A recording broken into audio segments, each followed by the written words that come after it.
De presentación de Glencore Copper y su roadmap para descarbonización de flotas a cargo de Enrique Caballero, gerente regional de tecnología de Glencore Copper.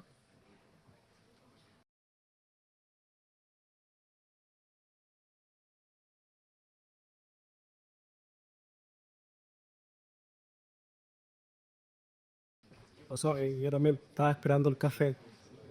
Vamos a tener que un poquito más, no va. Oye, buenos días a todos, a todas. Gracias a Patricio, bueno, a todos los organizadores por convocarnos a esta convocatoria y qué bueno ver también el avance que ha presentado Goliath. Súper bueno.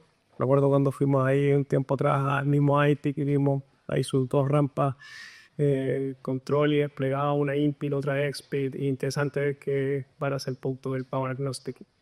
Concuerdo igual, misma dimensión de que Daniel mostraba, trolley overhead prácticamente ya no hace tanto sentido, tiene muchas restricciones, tanto de capital, operativos, de diseño, que hace bien complejo sus implementaciones. De hecho, nosotros como el Aircore también vamos en la misma línea, overhead trolley no hace tanto sentido.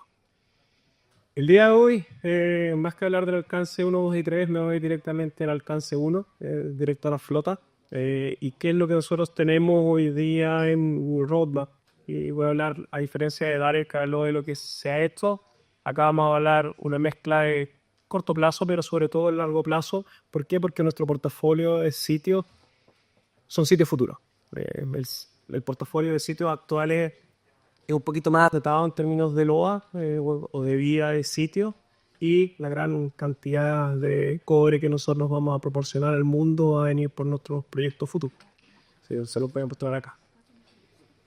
Y bueno, me gusta partir siempre con el propósito de Glencore y que se conecta a la descarbonización, no solo porque hayamos firmado algún acuerdo, porque también somos parte de la ICML y también firmamos que queremos llegar a cero emisiones al 2050, sino por algo que es lo que nos mueve como trabajadores de Glencore, que es nuestro propósito, el poder proveer de forma responsable los materiales que hacen posible la vida cotidiana. Y tomando eso como premisa, nosotros queremos alinear la responsabilidad con la sostenibilidad. Y esto en todas nuestras operaciones que están a nivel mundial, que ustedes pueden ver acá, que estamos en una gran cantidad de países, con sobre 150 operaciones a nivel mundial, con diferentes escalas, fundiciones, subterráneas, trabajos abiertos. Y yo acá me paro hoy día para particularmente hablar como Glencore cubre. Nosotros tenemos esta representación mundial y queremos nosotros proveer de forma responsable, bueno, no está el puntero, pero pueden ver ahí que hay dos pelotitas en los números que están abajo, que dice zona industrial y marketing. Y eso se condice porque nuestro negocio se basa en dos grandes partes. 70% de nuestro negocio hoy día es la producción directa, pero muy importante es un 30% de producción indirecta o de comercio. De hecho, Glencore parte siendo un trader y después adquiere Xstrata ya más de 10 años atrás, casi 12 años atrás, y empieza a desarrollar el músculo minero, en el cual hemos tenido altos gaps y en el último periodo estamos cerrando. Y el propósito y todas estas operaciones que están a nivel mundial tienen que estar muy bien estructuradas. ¿Y cuál es la estrategia para poder cumplir este propósito a nivel compañía entera? Y hay una estrategia que es bien simple, que se basa en 3 principios de responsabilidad. Y hoy me voy a centrar en el primer punto, que es una producción responsable y ética. Y en ese punto nosotros conectamos el propósito de Glencore con la estrategia, responsabilidad y finalmente cómo nosotros pretendemos llegar. ¿Cuáles son nuestras metas específicas? Tenemos 4 metas hoy día establecidas. Hace prácticamente meses atrás solo eran 3 puntos. Y como siempre decimos, lo que se patea a futuro pasa a ser harina de otra administración. A veces como en política pasa algo similar también acá con las mineras. Si no es de suerte del equipo que está de turno, del gerente general o del vicepresidente o de la administración específica, se puede patear. Entonces pusimos una meta que es la del 2030, una inserta medida para apalancar desarrollos y acciones concretas en los planes mineros dentro de todas nuestras operaciones y poder ver reflejadas las acciones en el plan de desarrollo futuro. 15% de reducción hacia el 2026, ese es como el easy win que todos tenemos, en verdad, nos llevamos y firmamos contratos de producción verde de energía y tenemos cubierto el alcance. Esa es la parte simple. 25% de reducción al 2030 y 50% de reducción completa en el portafolio al 2035. Y ahí empezamos a hablar de números más serios, porque llegar a un 50% de reducción al 2050 no es tan fácil pensando en el alcance 1 y sobre todo el T. Es más complejo y que vamos a ver más adelante representa para nosotros como Glencore cerca de un 70% de las emisiones con base en una línea del 2019, que de hecho, por cierto, tiene ciertos issues en cómo fue construida, pero bueno, creyéndole a esa línea base, 60-70% de las emisiones de alcance 3 provienen, o sea, de las emisiones totales provienen de alcance 3, y el 1 y el 2 que es lo controlable pasa a ser una proporción menos, pero es la que nosotros nos podemos hacer cargo de forma directa. Y bueno, en 2050 net zero. Y cuando comentaba que nosotros nos enfocamos en el desarrollo futuro sin dejar de mirar el presente, sin lugar a dudas, se basa en el gráfico que está a mano derecha, sobre todo estas barras que están estaqueadas en donde dice el RAW, en donde tenemos varios proyectos. De esos 4 proyectos, bueno, no me voy a referir a uno porque no es 100% Glencore, es un JV que tenemos justo con los colegas de Anglo, que es Collahuasi, pero los otros 3 sí son 100% Glencore.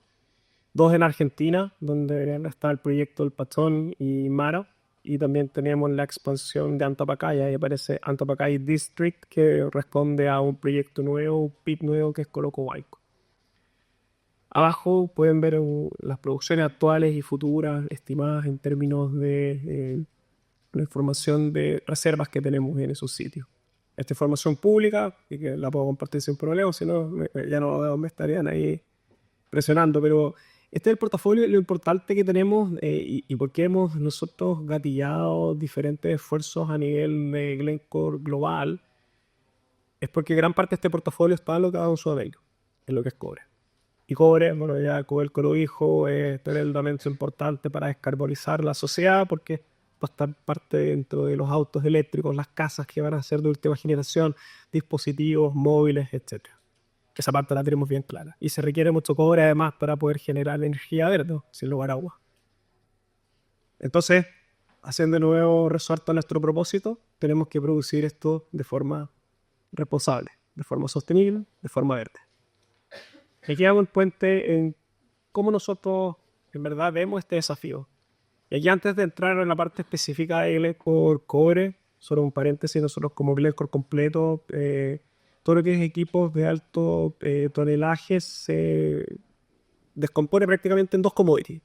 Nosotros tenemos mucho carbón, ¿sí? Tenemos 4 grandes hubs, uno en Australia, uno en Sudáfrica, Cerrejón en Colombia y el reciente adquirido de Teck, el Bali, donde tenemos 4 otras operaciones más. En total, más de 1.400 camiones de sobre 200 toneladas, solo carbón, aproximadamente. Y luego tenemos más de 200 unidades actualmente en lo que es cobre, también sobre 200 toneladas. Entonces tenemos un landscape de sobre 1.600 equipos que tenemos que descarbonizar de alguna forma.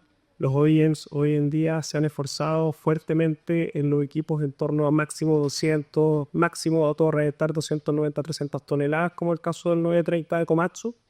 Y bueno, en Caterpillar hemos visto todo lo que ha mostrado, sobre todo en lo que ocurrió hace poquito en Mine Expo con el 793. Entonces, esos son como los 2 grandes caballos de batalla, hay de certidumbre en el mercado. Bueno, y cuando hablamos de alcance 1 y 2, esta es la torta de emisiones entre lo que nosotros llamábamos el carbono operacional, alcance 1 y 2, prácticamente estamos en 50 y 50, pero el 70% de este alcance 1 es lo que viene en la flota de camiones. Les contaba que nosotros estamos en torno a 200 camiones hoy en día, con 2 operaciones abajo, Lomas Bayas y KCC, hay 2 operaciones más que tenemos, que es Mumi también junto al lado de KCC en la República Democrática del Congo.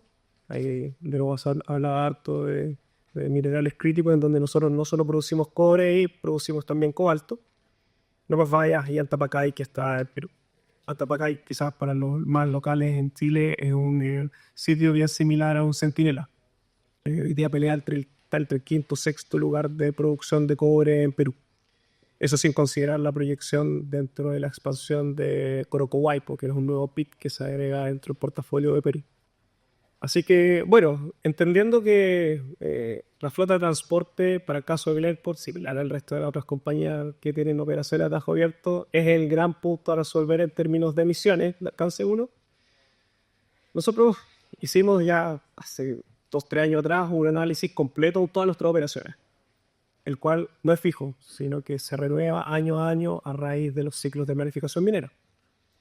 Y lo primero que miramos fue, oye, ¿cuáles son las soluciones que están disponibles hoy en día?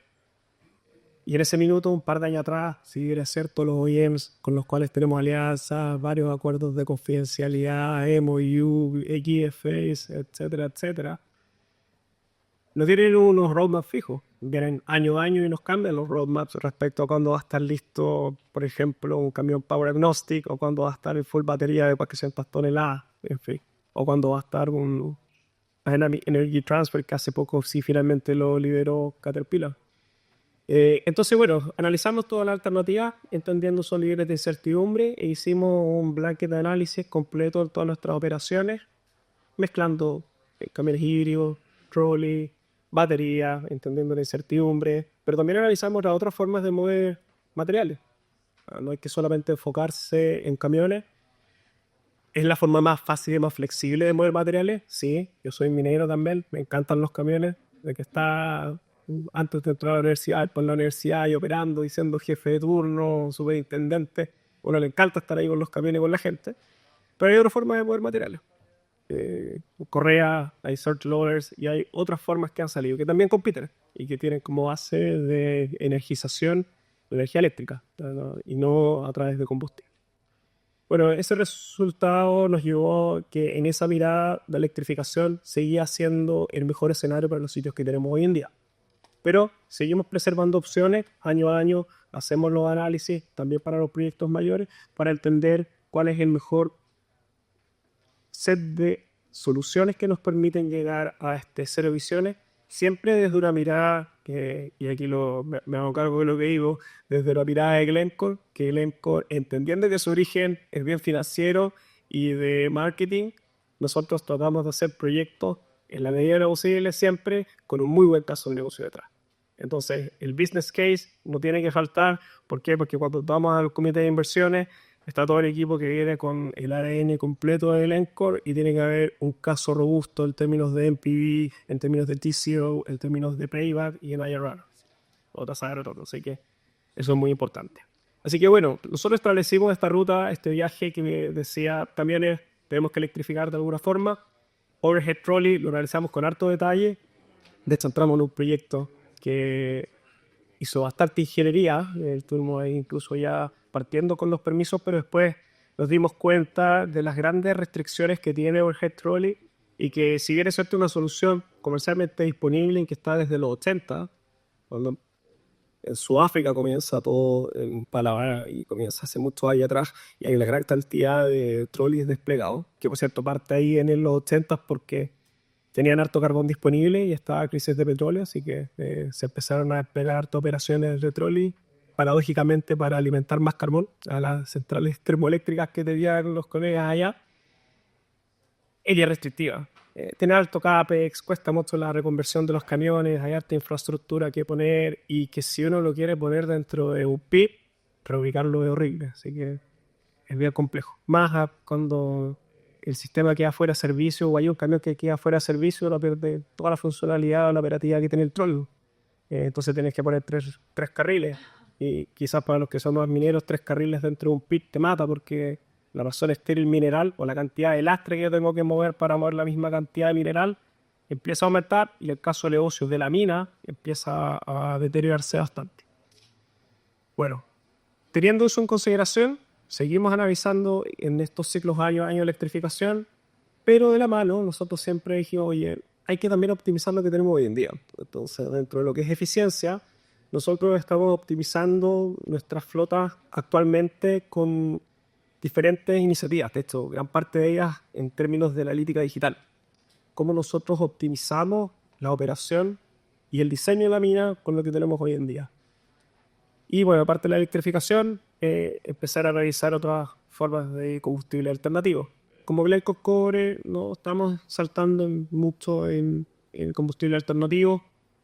Cadena de suministro, producción, todavía sigue siendo un poco caro para las operaciones donde tenemos nosotros rasgos abiertos, que es la República Democrática del Congo y en Chile. Diferente a otros escenarios donde la cadena de suministro está más cerca. O tenemos un caso en Canadá también, que a veces hay políticas públicas que piden tener un cierto nivel de mezcla de combustible, no solo en minería, sino que en la sociedad. Y que, bueno, en el caso nuestro del Cobre, de nuevo, no lo vemos algo tan... Lo mismo con hidrógeno, que por ahora el caso de negocio es un poco más complejo. Los niveles de costos de producción de hidrógeno son muy altos. También toda la logística de envío, almacenamiento. Así que también es algo que por ahora estamos dejando un poco más de lado. Preservándolo como opción, sí, pero por ahora de lado. Entonces, pero corto plazo, harto de mejora en lo que hacemos hoy en día. De hecho, si vamos y analizamos, uno puede hacer hasta un benchmarking o una curva S de cómo están los consumos de combustible y lo podemos normalizar entendiendo que los perfiles de minas son diferentes en cada operación. Pero bueno, una primera alternativa siempre es optimizar lo que tenemos. Cómo rankeamos nuestros operadores, cómo ocupamos analítica digital para entender cómo está el consumo de combustible, cómo rediseñamos las minas para poder cambiar las intersecciones que tenemos, es el primer punto. Como la tecnología, de nuevo, no es la bala de plata, muchas veces lo decimos eso en otros foros, en los de seguridad muchas veces, los sistemas anticolisión o antifatiga no son la bala de la plata, acá lo mismo, la electrificación no va a ser la bala de plata si es que lo resolvemos también los problemas, comillas, más fundacionales, que tienen que ver con la operatividad y el diseño vida. Luego de eso, y quizás el segundo me lo salto, me voy directo después con autonomía. Autonomía hemos visto en la industria genera ahorros que dependen del consumo que tenga el perfil particular de la tira, pero entre torno a 4, algunos OEMs tiran los 8%, pero hay una forma innata de poder mejorar, primero de todo, cómo opera el equipo. Operamos dentro de diseño, entonces se ahorra combustible. Y por otra parte, quizás para los camiones mucho más importante, se destraba el flujo. En una intersección, si yo tengo que detener menos un camión, en ese sentido tengo que romper menos veces inercia, llegar menos veces a cero, y después, a partir de cero en adelante, todos sabemos que consumir más combustible. Lo podemos ver hasta en nuestros autos, que la mayoría de nuestros autos hoy día tiene el botón de apagado de motor. Y el concepto de autonomía, si bien es cierto, no es un on-off del engine, sí, en definitiva, provee una muy buena oportunidad de tener menos en una intersección. Entonces ahí mejora. Y lo último tiene que ver en cómo nosotros, ya esto lo mira un poquito más general, cómo nosotros además, mientras producimos materiales, lo producimos de una forma más eficiente. Y aquí me voy a expandir un poco, porque hoy día todavía hay harto sesgo en el envío de minerales a procesos. Y ya es un tema que no es poco relevante de analizar. ¿Cuánto nosotros afectamos nuestras recuperaciones porque no minamos exactamente el sector de mineral que nosotros dijimos? ¿Cuánta capacidad tenemos de dilución en la mina? ¿Cómo se mueve nuestro macizo rocoso post-tronadura? Y cómo en definitiva nosotros efectivamente mandamos lo que es mineral efectivamente al proceso que tiene que ir, ya sea línea de óxido o línea de sulfuro, o si estamos mandando lastres a estas líneas. Y créanme que eso sigue ocurriendo. ¿Por qué? Porque hay ciertos niveles de incertidumbre. Desde el modelo de bloque, desde que hacemos nuestras estimaciones, ya sea por kriging o simulaciones, o más adelante cuando abajo tenemos la pala cargando en un sector, muchas veces con GPS de alta precisión, pero nuestro modelo no es tan preciso y tenemos que poder discernir bien efectivamente cuál es la calidad de materiales que estamos inyectando al proceso. Y si lo conectamos incluso más abajo, teniendo la información en toda la cadena de valor, nos permite después optimizar nuestro proceso, si hablamos de molienda, las TPH y finalmente la flotación, con lo cual también maximizamos la recuperación y si analizamos en términos unitarios, disminuimos nuestra huella de carbono por tonelada de cobre generada. Así que eso es lo que hoy día estamos haciendo. En esa dimensión estamos hoy día. Pero ¿cómo vemos el futuro? Entonces yo les decía, hoy hicimos estos análisis que refrescamos año a año y acá vemos que la electrificación es el eje fundamental. Nuestra posición como Glencore Cobre va en esa línea. El futuro end state va a ser full batería. Pero full batería tiene infraestructura, tiene habilitadores. Creo que toda la industria. De hecho, me acuerdo del último Electric Mind, quizás a diferencia del Electric Mind del 2023 que fue en Tucson, el de este año que fue en Perth, hubo harta coincidencia respecto a autonomía como un eje fundamental dentro del concepto que se empezó a hablar cada vez más fuerte, que es el Energy Management System. Acá no hablamos solamente del camión, sino que hablamos de camión, infraestructura y cómo nosotros operamos de forma más eficiente para incluso, a pesar de ser eléctrico, disminuimos ese consumo eléctrico que viene desde la grilla. ¿Cómo avanzamos? Porque tenemos metas que nos costaba, oye, tenemos que llegar a un 25% de reducción al 2030 y al 2035 llegar a un 50% de reducción. Vemos un paso intermedio en los camiones híbridos. Hay por lo menos hoy día 5 o 6 proveedores con diferentes ofertas, y ahí se me va el tiempo, ya me quedo una por la lámina y terminamos. Y ese es el camino que vemos en un corto plazo. Ahora, no hay un traje que viste todas las medidas. A veces, no es que necesariamente tenemos que pasar por híbridos para llegar a batería, no, puede ser un camino directo a batería en función de cómo esté el desarrollo de los proveedores y de los OEMs para poder llegar ahí. Bueno, hay hartos puntos acá, pero que solo quiero destacar los 3 habilitadores que quise a grandes rasgos poner acá. Autonomía, sí, clave. De esa forma vamos a operar de forma mucho más eficiente nuestro sistema eléctrico en mina, pero al mismo tiempo vamos a disminuir la probabilidad de quedar sin batería en medio de la ruta, lo cual genera bastantes impactos en el flujo de flota. Y cómo cargamos estos equipos, ya sea carga dinámica o carga estática. Eso es muy importante. Y lo último, que siempre es muy relevante, es la parte de cómo nosotros logramos obtener energía en el sitio. Hay que entender que si tenemos un sitio que es actual, va a haber que ir a renegociar cuáles son los contratos que tenemos, pero al mismo tiempo probablemente vamos a tener que aumentar la capacidad instalada en el sitio específico. Un camión conectado, depende del tamaño, está entre 3 a 5 megas de consumo directo en la grilla. Es bastante. O sea, un proyecto completo con 50, 60 camiones tiene que ir a buscar mínimo 150 megas adicionales instalados. Estamos hablando de un proyecto gigante, una gran cantidad de permisos y todo el encadenamiento productivo que viene detrás. Un punto que se me olvidó, lo tengo arriba. Fleet Selection. Yo les contaba que estamos en los proyectos actuales. Entonces tenemos nuestra carta de navegación. Sabemos que el futuro debe ser batería, pero no estamos 100% claros de cuál es el tamaño óptimo para todas las operaciones. Hay camiones, ya lo mostraba ahí Daniel, de 100 toneladas, listo, la batería. De 200 toneladas están casi llegando. Hay varios proveedores que están en esa dimensión. De 300 un poquito más de esquivo. 400 todavía sin línea clara. Con incertidumbre, pero sin línea clara.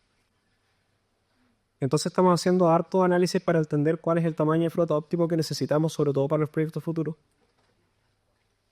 Y créanme que por ahora hay hartas simulaciones que no nos muestran grandes diferencias materiales en términos de TCO y en términos de NPV entre camiones de distinto tamaño.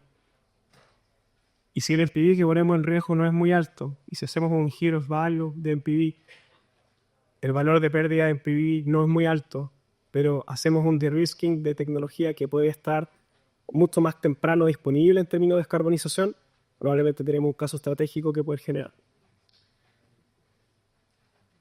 Por último, esta es la lámina final. Quería dejar más que reflexiones o puntos de llevarse acá a grandes rasgos, son los grandes desafíos que vemos. Hicimos un compilado de esto y creo que no ha cambiado mucho. Esto lo presenté en Electric Mind en el 2023 y creo que siguen siendo los mismos. Los revisamos antes de venir acá y son exactamente los mismos. Quiero destacar el segundo punto que está acá a mano derecha, que este no es un problema que lo solucione un individuo por sí solo. Tiene que haber una alianza. Acá hay hartas alianzas con diferentes gente, entre diferentes mineras, con proveedores, con OEMs, con la academia. En general tienen que ser alianzas a nivel industria. Y hemos visto que eso ha ocurrido. Hasta el CHAI, el antiguo desafío, el Charge On, a todo el trabajo que se hizo con el ICMM, unos workshops preciosos que se llevaron hace algunos meses atrás. Hay harto trabajo mancomunado en la industria y es pocas veces que uno lo ve. Quizás en Vehicle Interaction uno lo ha visto un poco a través del IMERS también y del ICMM, pero creo que este es uno de los 3 grandes focos del ICSB del ICML, que está generando esa conciliación, esa alianza con la industria. Y bueno, no voy a ir uno a uno, los tienen ahí. Creo que lo otro importante a destacar es que nosotros tenemos que generar un caso de negocio de esto. Acceso a capital. Se mezcla en ese escenario. No me voy a ganar capital si es que no tengo un caso de negocio robusto detrás. Y por eso hay que analizar varios de los factores que están atrás. Y acá yo me quedo todavía con el diseño de la pila. Para mí uno de los puntos fundamentales. Overhead Trolley existe, pero tiene una gran cantidad de restricciones en términos de diseño mina, operatividad y cómo logramos hacer esto eficiente. Probablemente si tengo un botadero que dura 30 años, no tengo problema. Puedo dejar el trolley instalado y puedo hacer un proyecto precioso. Pero si tengo un botadero, como la gran mayoría de las mineras, que dura 5 años APP, probablemente no flote. Y si pienso en INPIP, más difícil todavía. Por eso cobran relevancia los nuevos sistemas de transmisión dinámico, tal como el DET de Caterpillar o el Blue Way, que van en esa línea, Railix. Varios proveedores más están trabajando en esa dimensión. Si quiero dejar esto, hay 10 desafíos grandes que tienen que ver con permisología, con diseño mina, con disponibilidad o con el technology readiness level de las tecnologías, porque hoy día hay harto piloto, pero hay poco comercialmente disponible. Y finalmente, cómo llegamos a tener esto bien desplegado. Gestión de cambio es un punto importante porque la nueva forma de operar va a ser completamente diferente. Autonomía, Energy Management System y mucha tecnificación de roles para hacer que nuestras líneas de trolley, ya sea por riel, disponible, los sistemas estáticos de carga, los sistemas eléctricos de batería en los equipos estén siempre confiables.